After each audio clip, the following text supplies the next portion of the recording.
Buy my book. Out now. Link below. Thanks to Indiegogo supporters.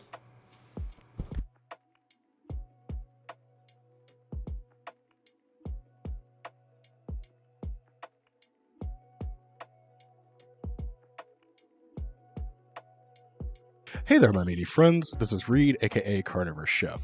This year has been absolute chaos with the amount of catering gigs I've received. I don't often get requests for finger foods, but when I do, I usually add a pinwheel to the list just because it's an easy option, and you can make a lot of variations. So I figure it's about time to offer that variety to you. To get started, we need some ground pork rinds. I usually weigh my pork rinds, but this part of the recipe is from my friend Anita, or KetogenicWoman. Go check out her channel, it'll be linked below. Set those skins aside, and up next we will be making a spread. I added 8 ounces of cream cheese and a 1/4 cup of full-fat Greek yogurt to a blender. I season this up with a half teaspoon of black pepper and a half teaspoon of salt. Give this a blend for about 1 minute or until it's silky smooth. You should definitely give it a little lick.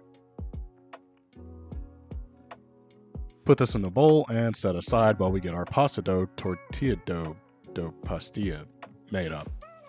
Per Anita's instructions, get a blender or food processor and add in 3 eggs, 4 tablespoons or 2 ounces of cream cheese, 3 tablespoons of ground pork rinds, and 1 tablespoon of grated Parmesan cheese. Give this a blend for about a minute or until homogenous. It'll be quite liquidy, but that's perfectly fine. That's liquid magic you're looking at. Pour this onto a silicone matte lined baking sheet. You can also use parchment paper here. Then place it into an oven that's set to 350 degrees Fahrenheit for about 10 to 12 minutes or until the top of the sheet is set. Carefully remove and let cool for a few minutes. I'm impressed every time I make this. I'll be making 2 different pinwheels here, so I'll cut this down the middle. I will also go ahead and give these a preemptive roll just in case they stiffen up later and decide they want to crack. After a couple of minutes like this, we can start the assembly. The first thing we should do is put down 3 to 4 tablespoons of our spread and smooth it edge to edge. I can hear the comments already. What the hell is the green stuff on that plate? It's basil, you animals. You don't have to use it if you don't want to.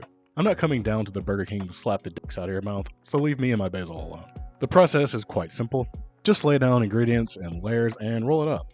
This pepperoni and basil combo is perfect. After you've rolled it up, flip it so that the seam side is up. Place a toothpick at both ends. Now, use your index finger to space toothpicks evenly. We can finally cut these through the middle of each toothpick spot. Now that is a hypnotic sight. Let's go ahead and repeat similar steps for the second one. This one is simply a ham and Swiss pinwheel. I had the idea in the middle of filming to add some ground pork rinds to the cream cheese. I was feeling nostalgic about those after-pull sandwiches smashed with potato chips, and this did a nice job filling that nostalgia hole.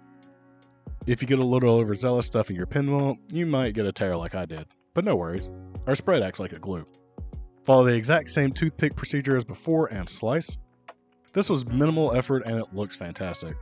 I feel like these would be a great meal prep option for a few days of cold lunches at work. Maybe even a snack for your kids.